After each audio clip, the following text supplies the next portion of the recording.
Er had een tijd geweest dat Friesland uitblonk in reizigen en handel. Roenom op het continent werden de Friezen verneemd als de beste skippers en keerploegen. Friezen beheersten de handel in Noordwest-Europa.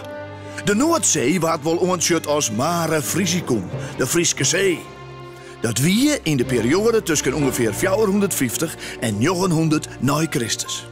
Op verschillende plekken in Europa had Frieske handelsposten en Lietse kolonies geweest. Het centrum wil ikwijls Dorestad, dat uitgroeide tot de belangrijkste stad van de Frieske economie.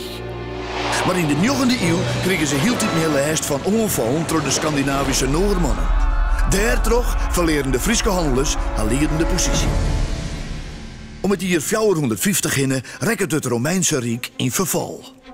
De Romeinen hadden haast 400 jaar lang West-Europa beheerst, maar nu worden ze van alle kanten ongevallen en loeken ze waarom achter de Alpen. Daarmee stort ik de hele infrastructuur oerlaan in.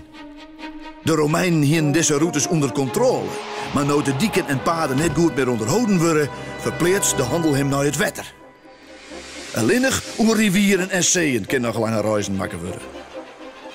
De Friesen die door het water wijden, kunnen daar goed mee uit de voeten en springen in dat gat. Ze varen met haar schipjes door de zeeën van Noord-Europa en ik de Rijn op om handel te doen.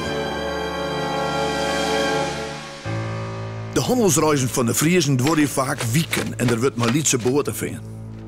Er moet dus dure vracht vervierd worden, anders kennen de missies net uit. Pelzen, barnstien, wollen stoffen, glaswerk, moenestien, ierdewerk en zout worden verhandeld. Op het plak dat de Rijn hem in twee splitst, ontwikkelt hem de wichtigste uitvalsbasis van de Frieske keerpleur. Dorestad. Nou, wijk bij Duurstede. Dorestad is een strategisch belangrijk plak en de Friesen moeten haar positie hier alle gedurigen bevjochtje met de Franken. Hield dit wissel Dorestad van eigener. Dan is het weer Frankisch, dan is het weer Friesk. Later, in het jaar 119, valt Dorestad definitief in Frankische handen.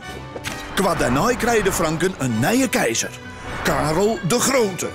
Die verovert het gebied boven de rivieren en zak met de Friesen onder Frankisch bewoond.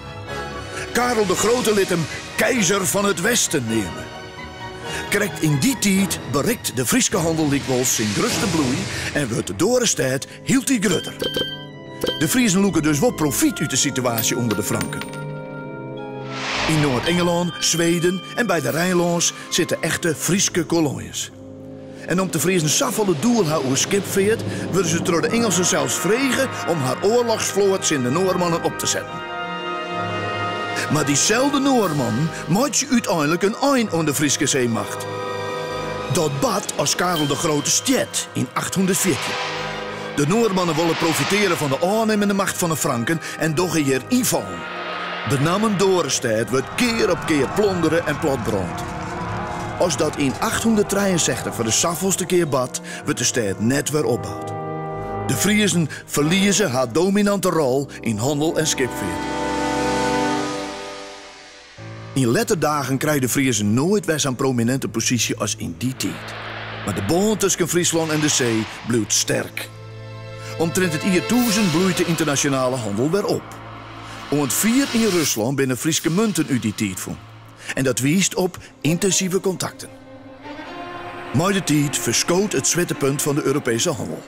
Eerst naar het eerst. Van de 13e eeuw aan komt daar de Hanze op. Een machtig handelsverbond dat ook Friesen deel aan had. En nog wel later, na 1600, breekt de Gouden Eeuw aan. Uit Amsterdam wordt met grote VOC-skippen de vracht doorzield.